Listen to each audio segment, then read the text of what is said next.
Hey, FemFreak crew. If you're enjoying the piping hot intersectional feminist analysis and pop culture freakouts we deliver on Feminist Frequency Radio every week, why not join our Patreon community? Head on over to patreon.com/femfreak to help us keep delivering all the feminist media analysis you love. And treat yourself to some of our great perks. Merch discounts, AMAs, bonus episodes, early access, even live events. That's patreon.com/femfreak. Do it today. The most important thing for them is that we not be humiliated. Not that millions of people might die. Like we can't even tell West Germany the levels of radiation that we're dealing with here to get proper robots, because to reveal that would be humiliating.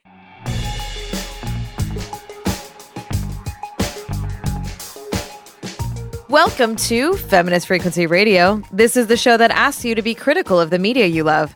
I'm Anita Sarkeesian, and I'm joined by my fellow Soviet bureaucrats, Carolyn Pettit. Hello. And Ebony Adams. Hey, comrades. I was just there. I was like, I should have said hello, comrades, but Ebony's always one step ahead of me. Well played, Ebony. Well played. I know how to play the game of statecraft. Yes. Oh boy, this is going to be a good episode. Oh, yeah. All right. Today, we're going to be discussing HBO's latest docudrama about the biggest nuclear power plant explosion in Chernobyl. Okay, fun fact, y'all. I can't say the word nuclear properly. No, you obviously This is going to be can't. a great episode. And I get made fun of for it all the time, because remember when Bush couldn't say it? Oh, yeah. I mean, it's very, very common. I mean, so I don't even know if it's technically considered an incorrect pronunciation anymore. Like, a lot of people say nuclear, but... How do you say it? I mean, nuclear, which is how it's spelled. I mean, it's spelled nuclear. So, but what am I saying? Nuclear, like you. It sounds to me like what you are saying is nucular, nuclear. But it's nuclear. Yeah. Nuclear. Oh, like how it's spelled. Yeah. Like that's you just like what she just said. But this is not for the patrons. This is wow. This is public, y'all. So I know that I was on the episode that that everyone heard last week, but we haven't actually recorded together in like 3 weeks. Yeah. I've missed you. It feels like longer. Yeah.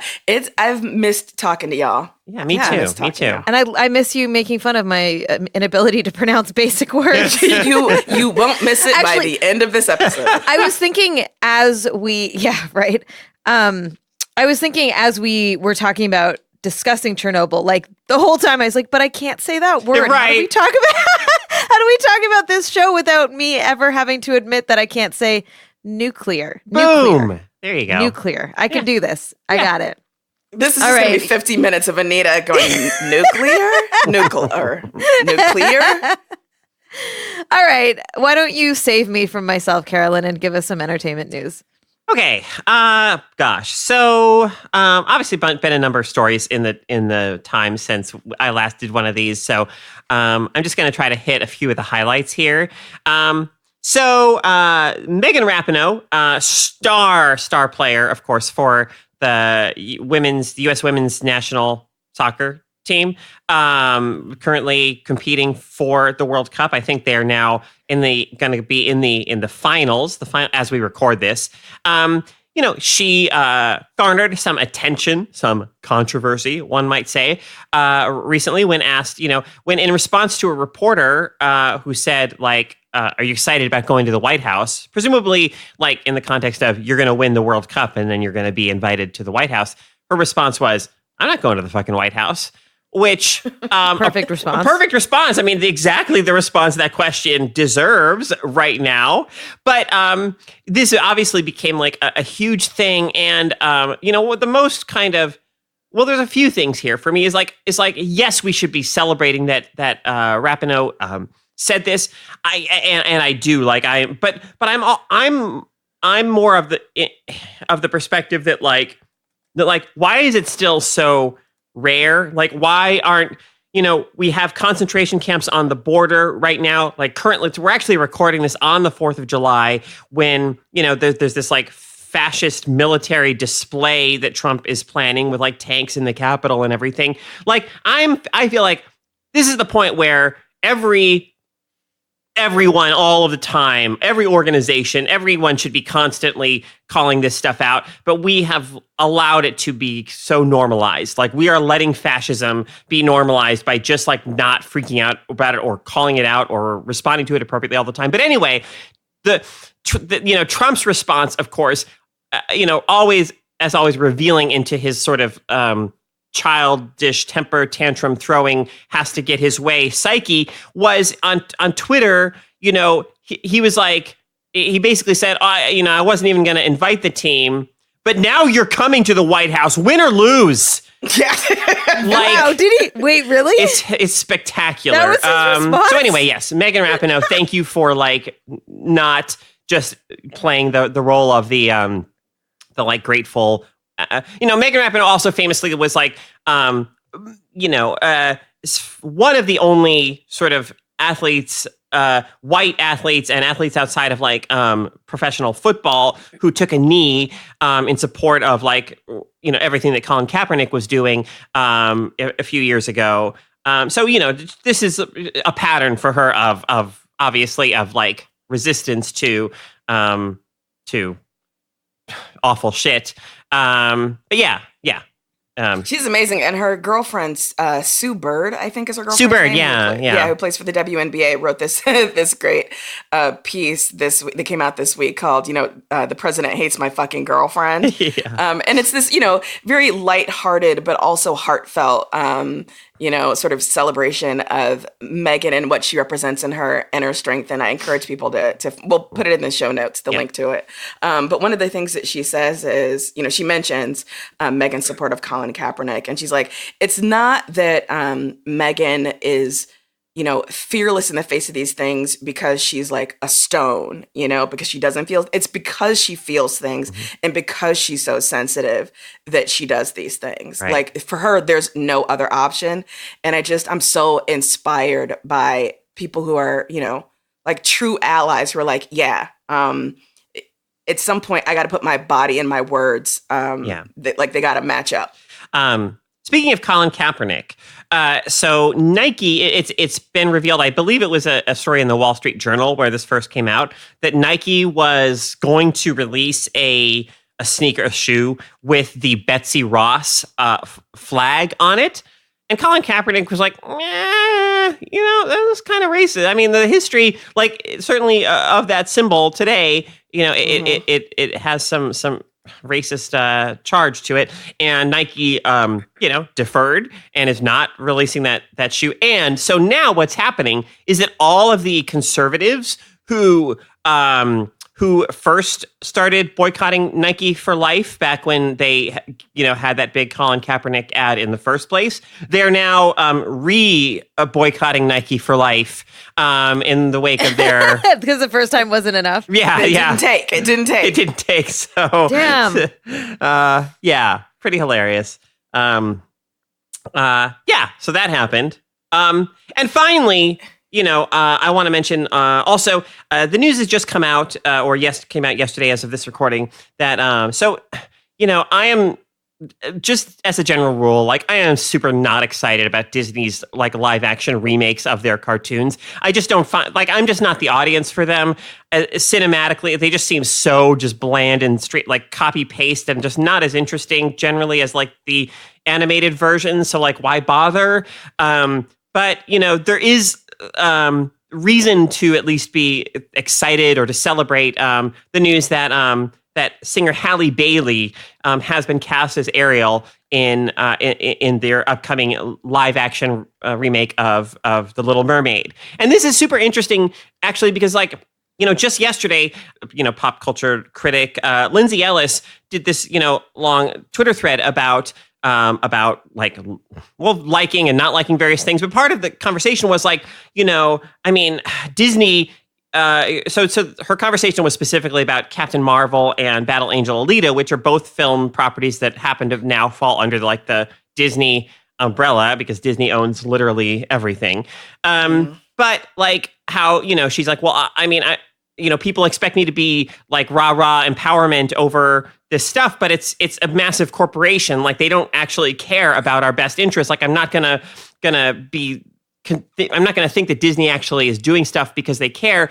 And, that's absolutely true. And yet I also feel like unfortunately we have to acknowledge that they have the power to do stuff that is going to be impactful, whether they're doing it for the right reasons or not, and Can I just cut in really quick just to say, in case anyone was wondering, Halle Bailey is a Black singer. Oh, sure. Yes. And so casting yes. Ariel, who is historically white in all iterations. Right. Yes. And some white people are losing their shit. Some white people are seeing this as a great opportunity to be massive trolls and are just, being assholes for that reason.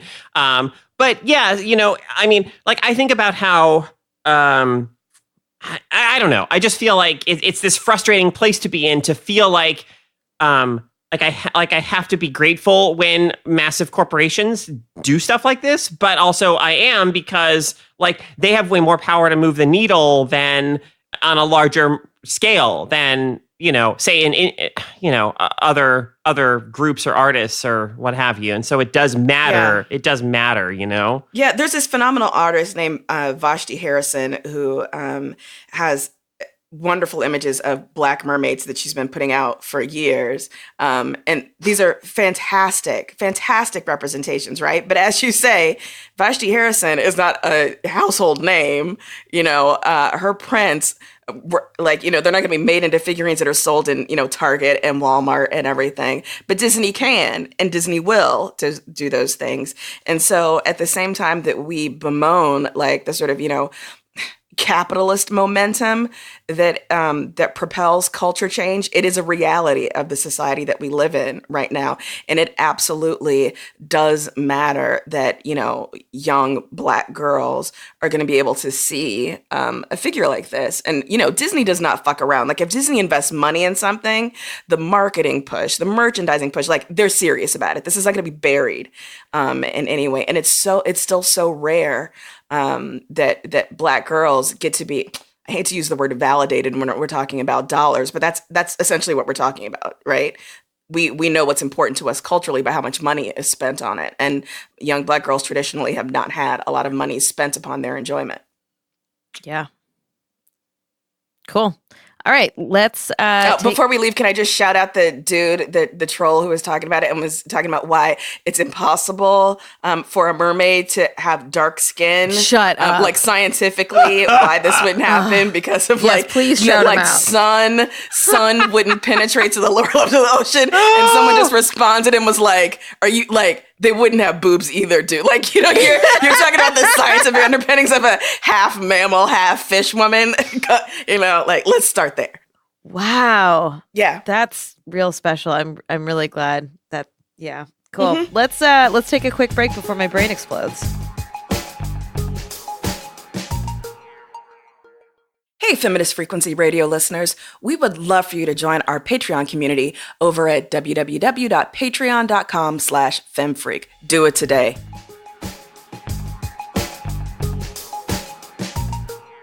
Welcome back. All right, let's dive into the main segment for this week. In 1986, one of the biggest human-made, I changed man-made to human-made, but really it was man-made, let's be honest, disasters occurred in the Soviet Union. Many of us in the West have heard of Chernobyl. We probably know that it was a nuclear. Oh, boy. It was a nuclear disaster, but we might not really know the why or how of it. HBO's Chernobyl, created by Craig Mazin, dramatizes the day of the explosion and the aftermath of the cover-ups, relief efforts, and the unending devastation. So I'll start by saying, before we even get into Chernobyl proper, the disaster and the horror of it and everything, my experience as a viewer, when I fired this up, okay, so the first character you see is Legasov, who is played by Jared Harris, who, I think is a really really effective actor in these kinds of roles. But actually, in fact, the only other thing that I've really seen him in, to be honest, is Mad Men. And he hangs himself in Mad Men. And 2 minutes into Chernobyl, he hangs himself, and I am like, oh man, this is he's like the Sean Bean now of like hanging himself. It's like in my experience, he has a 100% track record of doing that. So I'm like, oh man, I mean, poor Legasov. I watched this show. I decided to watch Chernobyl because he was in it. Jared Harris is one of my favorite actors. I just think like there's a certain kind of like arched eyebrow intensity that he brings, kind of this, oleaginous, like I love watching him on screen. So I watched it for him and immediately was like, everything about this is wonderful. Absolutely everything about this is and I'm so glad I watched it, while at the same time just wanting to walk off a roof. Or walk into a giant reactor core pit. I'm a bio-robot, Anita. Cool. Like, I knew nothing really. I mean, I knew, yes, like probably, let's be honest, most Americans, I knew very little about Chernobyl. I mean, I knew that obviously it had happened. I knew that there was still a zone, in that part of the world, a pretty large zone that is still like uninhabitable. And so I knew it was quite serious. But the sort of methodical approach that this miniseries takes to laying out like what happened and exploring like how it happened and why it happened. And this, I guess, I'm going to make a weird sort of parallel here to another series. One of my favorite TV series of the past probably 10 years is The Americans. And interesting, that's a show about Russian spies like living in the United States and posing as a quote unquote normal suburban American family.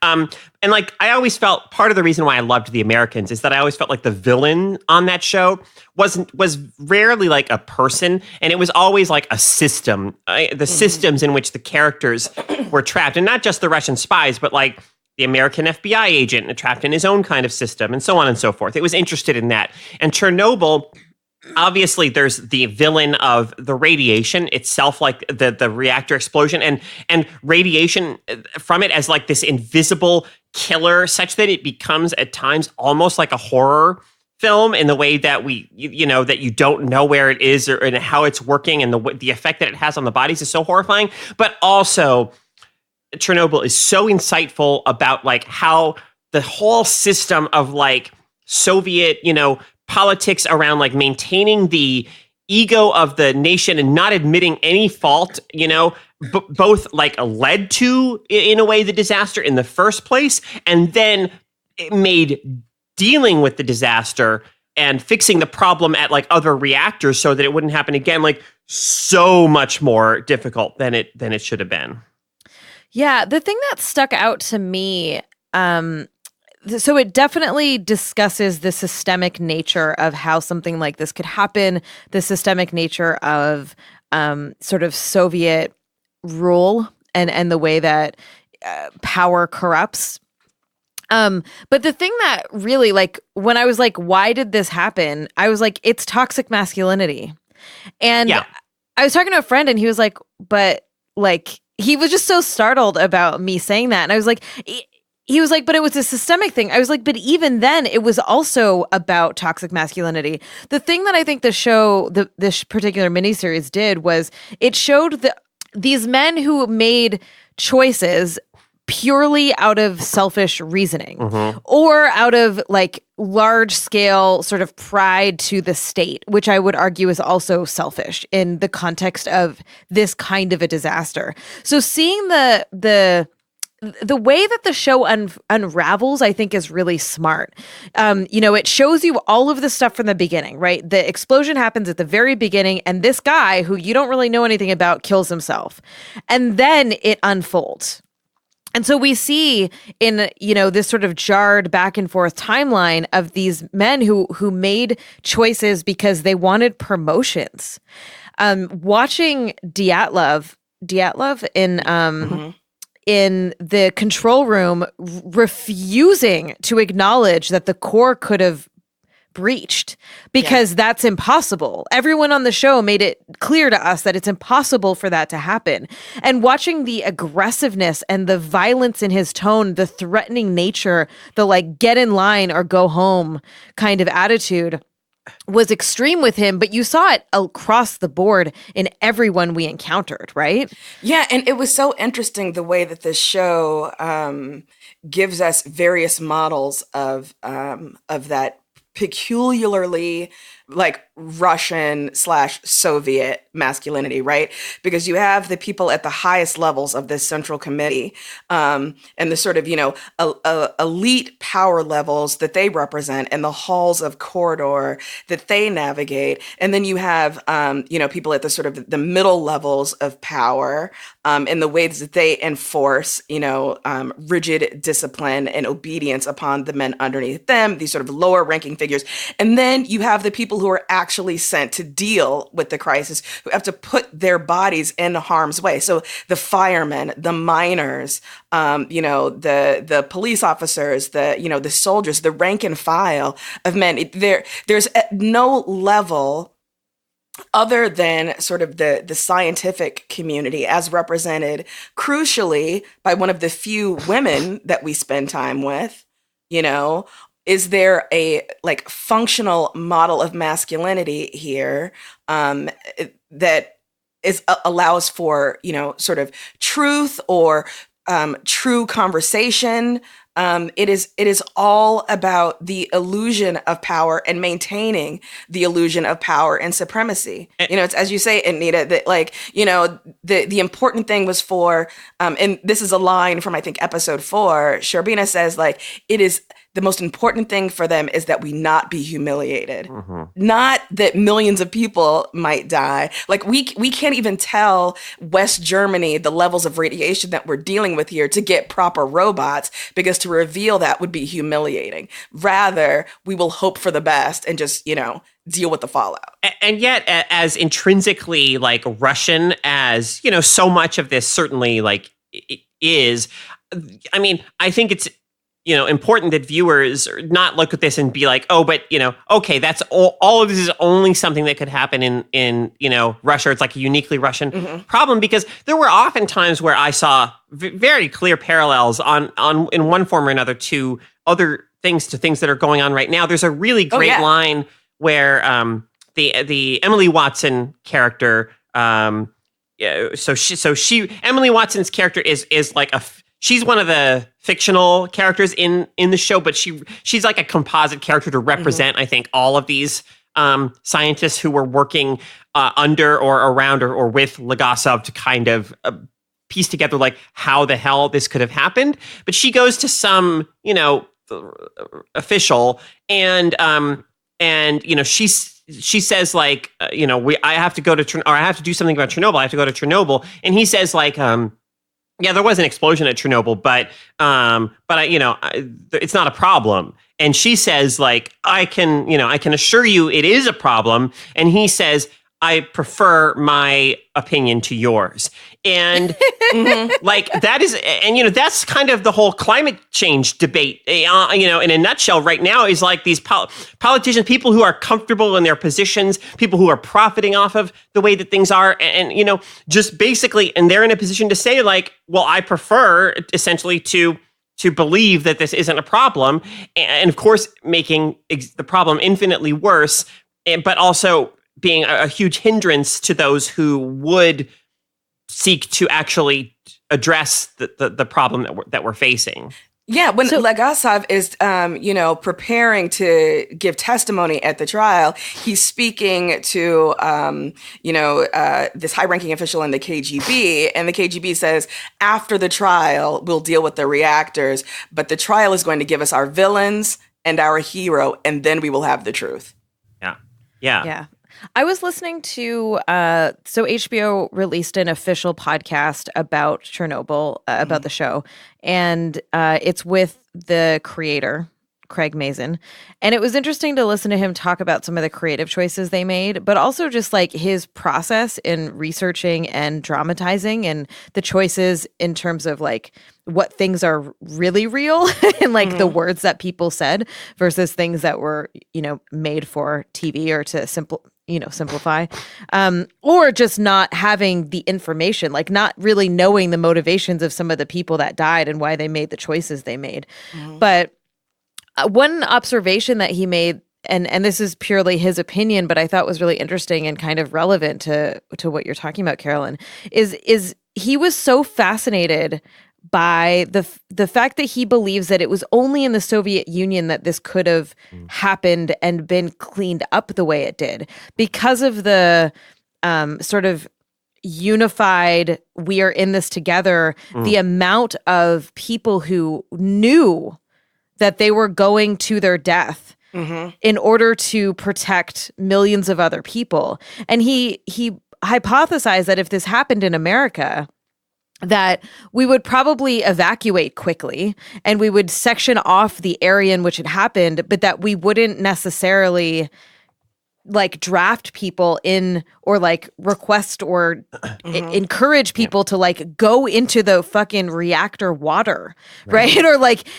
fly a helicopter over top or whatever it was that people were doing. The miners who were digging the tunnels and knew that they were being exposed to deadly doses of radiation. I don't know if that's true, but I think that is a really interesting observation in terms of like why this was so interesting to watch and the tension between the higher ups being like, we can't be humiliated, the world can't know, but also like, we need to fix this problem. You can have everything you need to do that. Yeah, one of the writers who's been talking about this show, if you've been following like social media conversations about this, one of the viral threads about it is by this Russian dude, this Russian sports writer named Slava Malamud, who, and we'll link his Twitter handle. And he grew up in the Soviet Union, now lives here in the US, and he's talked about the absolutely stunning fidelity of this show at the most fundamental and mundane levels to his experience of the impression of living in the Soviet Union at that time.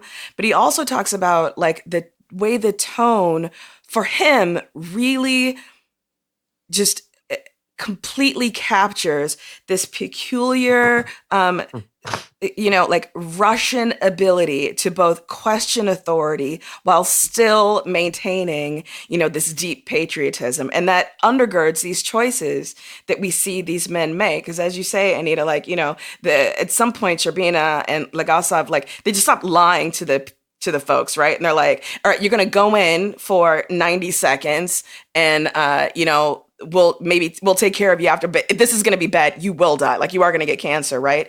And we see these men like sort of take a beat and then walk forward anyway. So that this notion we have here in the West of people living under the Soviet regime who were just sort of like automatons, mindlessly puppeting back party rhetoric is not true. You obviously you did had, party apparatchiks, but also you had people who, who questioned authority, but who nevertheless had a wider, deeper sense of something larger than themselves. And so to have these, Russian folks now say like, yeah, this show got it, it got it at a really complex level. I would love to talk a little bit about the accents and the casting choices, if we can. So in our Slack, when I started watching this show, I was like, what in the fuck? And both Carolyn and Ebony were like, save it for the podcast. Don't burn the cast. Yeah. And so it was also interesting in the podcast that I listened to with Craig Mazin that he talked about the choice of why it was not Russian accents. So I'm going to share with you what he said on this, and then I'm going to share you my opinion about this and we can discuss it. He said that Russian accents can very easily turn into ridicule, that it's really easy for an American audience to hear it as sort of like a joking kind of thing. They talked a little bit about doing sort of just a general, vague Eastern European accent. And as they did auditions, it just felt wrong. He was inspired by a show on HBO, I believe, from several years ago, where I can't remember what the show was, but he was like, there were just all kinds of different accents. There were South African accents and British accents and just whoever cast, and it was pretty, and to him that worked really well. So his hope was that they would just have whatever accents on the show, and we would, as the audience, would quickly forget about it and ignore it. They very specifically did not use American accents because this is made for an American audience, and that would have been jarring for them. So that was his description of why it was not. Why it was cast the way it was cast. I am really troubled by this for a couple of reasons. One is the show could have been in Russian with subtitles. The HBO has done that once very recently with My Brilliant Friend, which is in an Italian dialect, and it was the first show that's ever been completely subtitled. And the other thing is that the choice of the accents, having it be primarily British accents, but not exclusively, there's something about the fact to me that this is a real thing that happened. It is real people that we are following.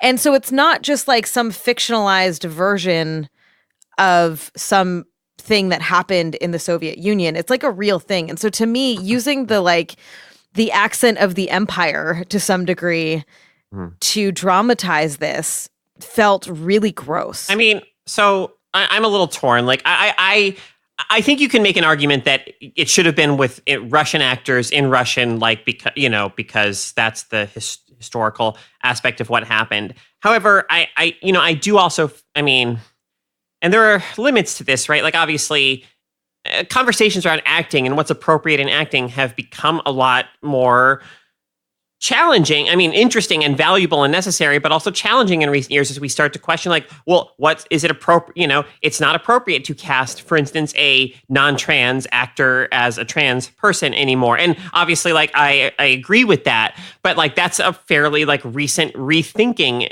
of how we even think about acting, because we weren't really thinking before or about how, well, say just casting like, oh, straight white men or white male actors get to disappear into any role, but you can't, so we're offering them this power, this benefit, et cetera. Anyway, so that's a bit outside, but I feel like it's somewhat similar in some ways to these kinds of conversations of like, what is, how far do we allow but it's acting, the whole thing of acting is that we accept that people are pretending and taking on, a role or an experience that isn't theirs.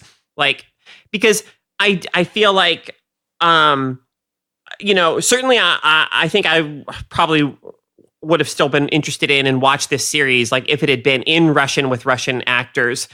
But I also, I do understand the concerns of like, well, we want to reach people more broadly. We want to make people feel like this is a story that they can step into and understand.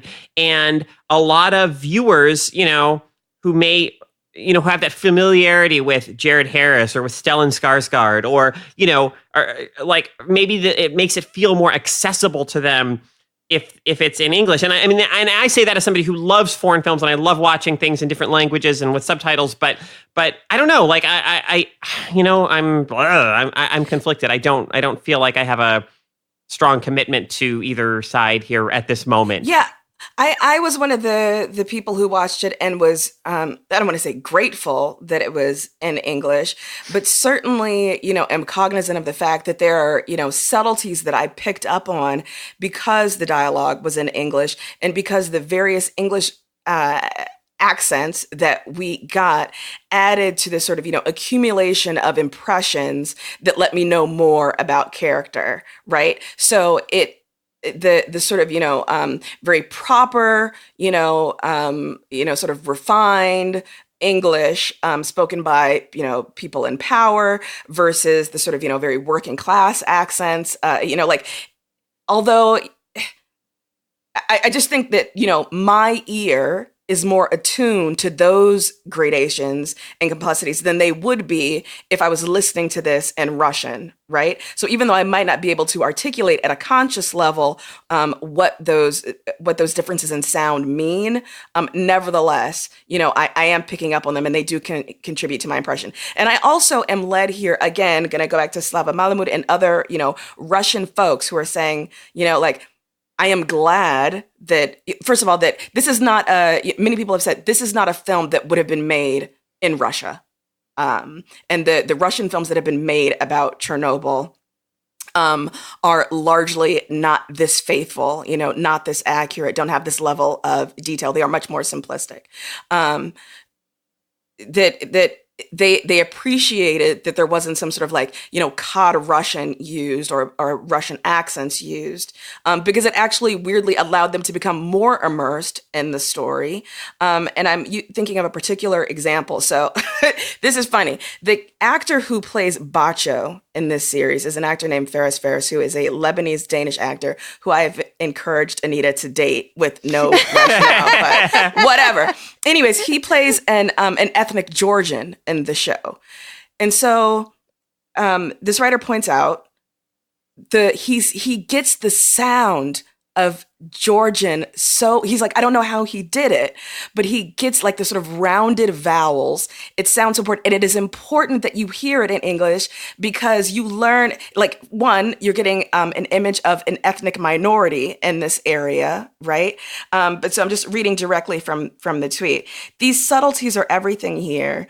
You might not know that the Swedish-Lebanese actor portraying Bacho is by design or accidentally being a pitch-perfect Georgian macho, but on a subconscious level, he's a different kind of Soviet from, say, the Slavic innocent Pavel. So that's one of the things that having it in English allows for me, a Western viewer, a native English speaker, right, that I probably would not have picked up on if it were in English, which is not to say, there aren't very, as you say, Anita, very valid critiques of this choice. But for me, I went with it because of these benefits. Shout out to the one Armenian dude that killed a bunch of animals. Oh, God. Yeah, I hear that for sure. I think that the tension for me comes from this long history of catering to American audiences as if we don't care about I was about to say authenticity, but I'm kind of, I don't want to use that word here. That we like, and also it's not dumbing down. I'm not sure what the word exactly is that I'm trying to say here, but like this is a long history of us very purposefully always using English. And we're only now in the last couple decades starting to be like, no, it's okay to have other languages. It's okay to not subtitle them sometimes even. Yeah, I mean, it's absolutely true that like, we sort of expect the rest of the world to just deal with our English language entertainment, right? Like, but we as Western audiences, whatever, don't really, categorically speaking in broad terms, don't really make the effort to bring other languages into our entertainment and I mean, it happens every once in a great while, but it's still by far like, yeah, like, I mean, there is a problem there, and I do think that it's important that it be more routinely addressed in general in entertainment and in the stuff that companies like HBO and Disney and everyone kind of produce. Yeah, and I was thinking about, Carol, you brought up the argument that some people say like, well, Romeo and Juliet took place in Italy, but it's in English. And yeah, well, right. But I was thinking about the difference between something that's fictionalized completely versus something that is based on true experiences. Right. And you could argue that like, okay, well, Romeo and Juliet was based on a play that was in a place where like many years ago, there were no subtitles. People probably didn't really know other languages. Like we didn't have the technological ability to be able to deal with other languages. But for me, I think the biggest part of this is that it's like a real thing with real people. So yeah, I hear all of these arguments, and I think that's the piece that really kind of like irked me. And yeah, you do kind of get over it while you're watching it, but I think for me it stayed very present. And then I kept being like, what accent is that? Who is this? Well, this guy is Swedish. This guy is Irish. Right? Like I was like, there's all these different things happening. But also the idea of like, let's just cast people with whatever accents for whatever roles is also kind of interesting. Yeah. But then I think and Ebony, I think you and I talked about this on a previous podcast of like, but what about like accents that aren't considered, like that have a particular, attribution to them. So like, why don't we hear Indian or Pakistani accents, right? Like, why don't we hear, West African accents, right? Like they're very specific accents that we accept as like proper or regardless of class. I'm kind of leaving that bit out of this conversation, not on purpose, but merely talking about race. And so that becomes another part of like the choices that are of casting. And granted, this is all white people for the most part, or like, you know, not Bacho. Well, you know, you could. But that's the part of it, right? Like, yeah, again, if you are likely to see like ethnic minorities here, it is again these people who are, you know, rank and file, they're the working class. Yeah. But at the highest levels, you're not, you know, you don't have like, ethnic Georgians represented in the Politburo or whatever. No, again, God. just going to the, you know, like, yeah, when you hear Scottish or Irish or, you know, whatever accents here, it also reminded me of the just incredible size of the Soviet Union. Like it's the vastness of it, you know? I think we forget like just how huge it was. And so it also reminded me like, you know, this affected just a phenomenally huge landmass and an incomparably huge or an incomprehensibly huge, you know, number of people. Yeah. I have a lot more to say actually about, there's a particular aspect of the show that we haven't really talked about yet. So maybe we can carry that on in the bonus. Yeah. Yeah. All right. Let's do it. Great. All right. We will be right back with our weekly freakouts. Hey, Feminist Frequency Radio listeners, why don't you join our Patreon community at patreon.com/femfreak? You'll love it. Now, on with the show.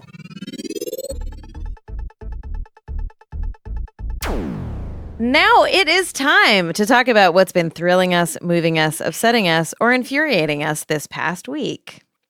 Carolyn, would you like to go first? Sure. Yes. Or not. No. I will. I'm happy to. I was just like a last minute in my mind deciding between a few different things. Like, what am I going to freak out about? Okay. So I want to talk everything. Well, yeah, but actually, Ebony and I basically on our episode about Life is Strange, when you weren't here, we basically freaked out about literally everything. So, so I figured this week I should freak out about something as opposed to everything.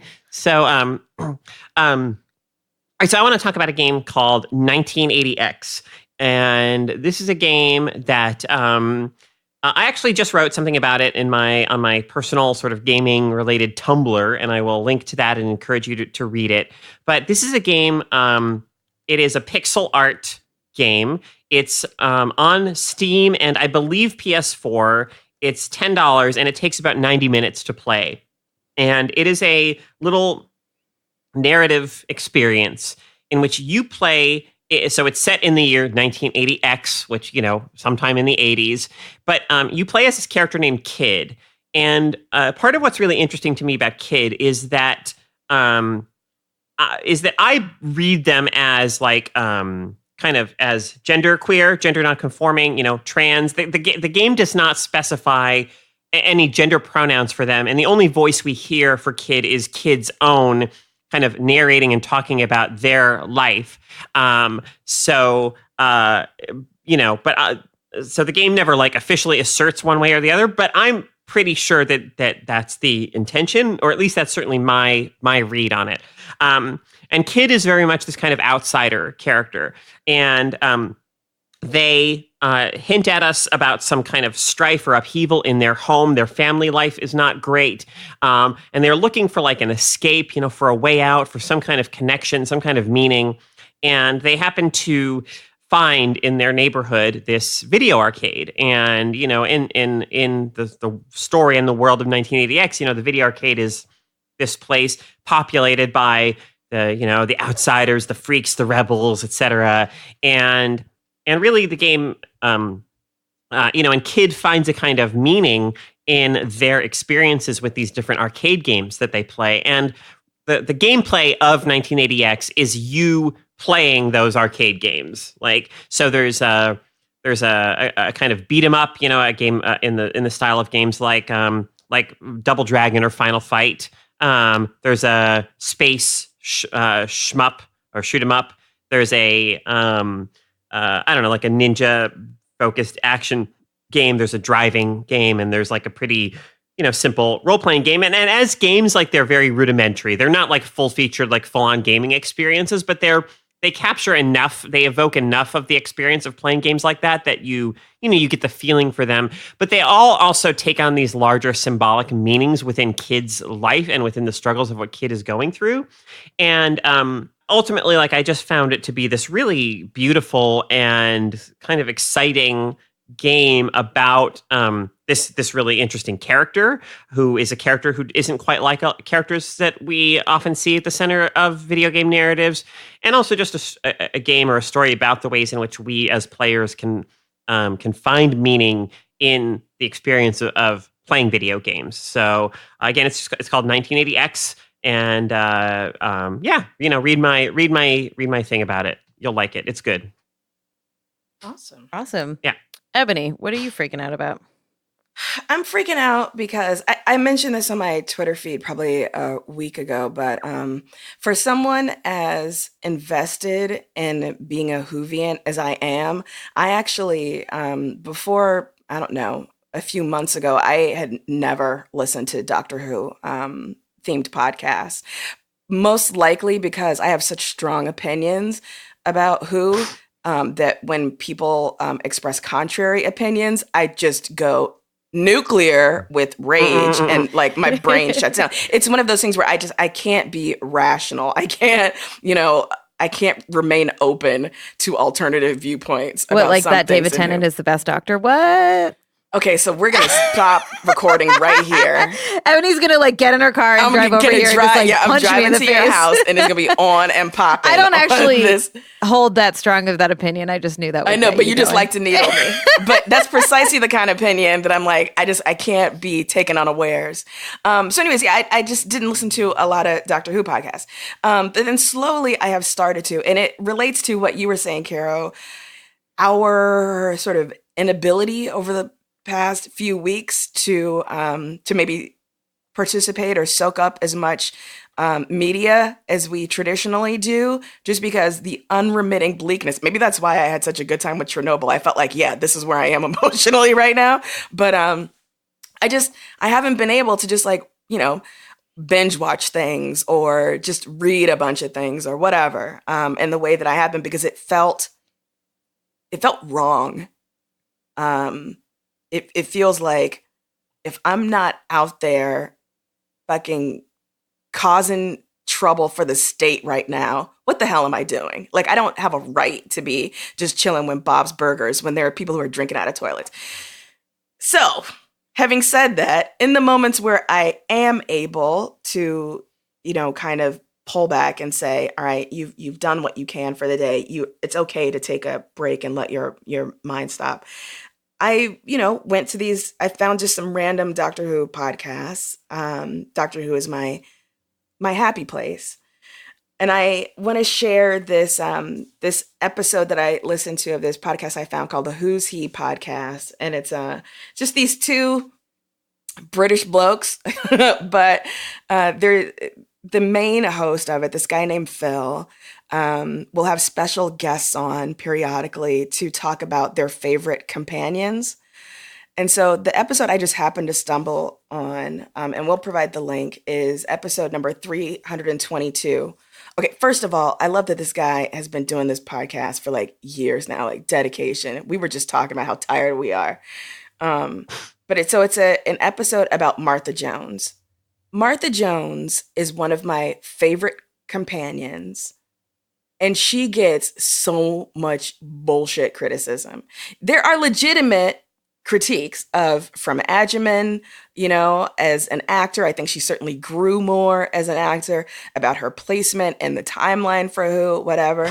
But so much of it boils down to she's not Rose, and race absolutely played a part in her reception. And so to listen to this episode of this podcast, where there's just these two white dudes, but this very thoughtful conversation that pointed out all of the wonderful things that fans of Martha have been trying to say about her importance to the Hooniverse and the lore.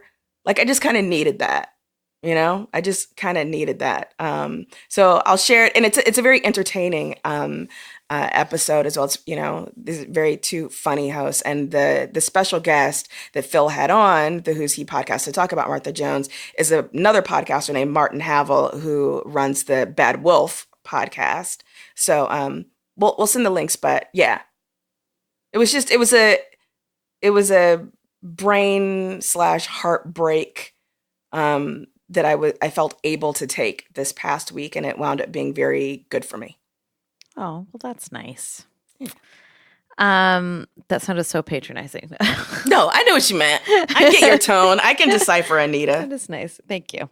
I am freaking out about a book that I finished. I actually finished it weeks ago and told literally everyone I know that they should read it. So I'm going to tell all of you people who I don't know to read it as well. It's called 84K by Claire North. And I had this funny experience where I was, I just read it because someone told, like a friend of mine who we always give each other book recommendations, told me to read it. And I got really high one day and it was sitting on the table and I walked past it and I was like, oh shit, I understand the title now. I was like halfway through the book. Like there's no reason for me to not have understood the title, but it's a play on 1984 and it's also a play on something in the book. Well, not, so it's, it's both of those things. Now, the book is about, what is it about? It's a dystopian future that is kind of now, but not now. So it's one of those things where you're like, oh, I can see all of this. And like, I can see the threads of how she like exaggerated slightly, but not really. And so there is a man who has sort of kind of given up on life. He's just a bureaucrat. He works at an office where there's no more real legal system anymore. It is basically like a land, it's a Britain that has the company, which is really feels like Amazon, because the company or Google, right, owns every other company. And so there's this constant refrain of it's a company that's owned by the company, right? Like everything. And so there are no more courts. You pay a fine. And so he works at an office that establishes what the fine is. So if you want to murder someone, you can do it, and then you have to pay the fine. Which, when you think about it, is not that different from what we have now in terms of like, if you can hire the best lawyers, you're probably fine, right? So anyways, it's this really interesting story about this guy and his sort of interacting with these different people and finding himself on this incredible, wild, sorry, I'm not explaining this well. I read it weeks ago and now my brain is like, oh, I'm done with that. Anyways, whatever. If you're into dystopian fiction, I highly recommend it. It's so good. And there have been points where my friend and I, who both read it, we'll just text each other and we'll literally just say, like, send an article and be like, 84K is nonfiction, because it's just so uncomfortably like our future. I think Claire North is a beautiful writer. Like there's some sentences that I just like paused and reread multiple times, that her use of repetition in this space was just absolutely gorgeous. So anyways, I highly recommend it. Check it out. 84K by Claire North. I'm going in. Yeah, man. Please do. I'd love to chat about it. Yeah, hey, I have not finished The Steerswoman because, like I said, I had to just put everything down, but I can't wait to pick it back because I was really enjoying it. So your recommendations are not bullshit. I'm good at this. You heard it here first, people. Anita's recommendations are not bullshit. My book recommendations, I'm very, yeah. And I'll tell you if I'm sort of lukewarm on something, but I know. I really, really love reading fiction, like science fiction, speculative fiction. It's the thing that I'm not hypercritical of. Like, I'll really enjoy it and I'll talk about it and I can be critical of it, but I don't read it to be critical. Does that make sense? Yeah. You got to read it in Unkindness of Ghosts, man. You got to read it. Sorry? You got to read an Unkindness of Ghosts. Let's trade books. All right. But what I was just saying is I can't watch a TV show or movie and not constantly be kind of picking at it. Where with books, it really is just my place to decompress. So kind of like what you were trying to do with this Doctor Who podcast, I would I do with reading. So yeah. We want to hear what you're freaking out about. So you can submit your own freakouts at feministfrequency.com/freakout. That's FREQOUT.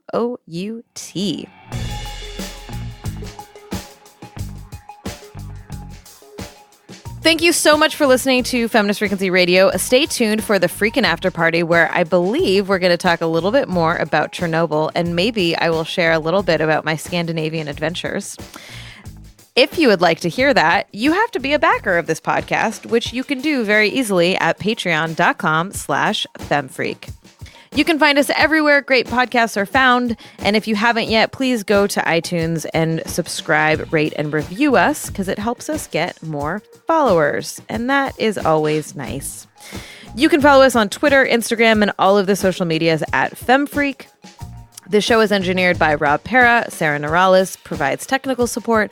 Artwork by Jamie Varon. I don't know why I became a robot all of a sudden. Biorobot. Biorobot. And yeah, our intro music is by Phil Circus. Join us next week for another feminist dive into pop culture. Thank you for listening. Bye, comrades. Later.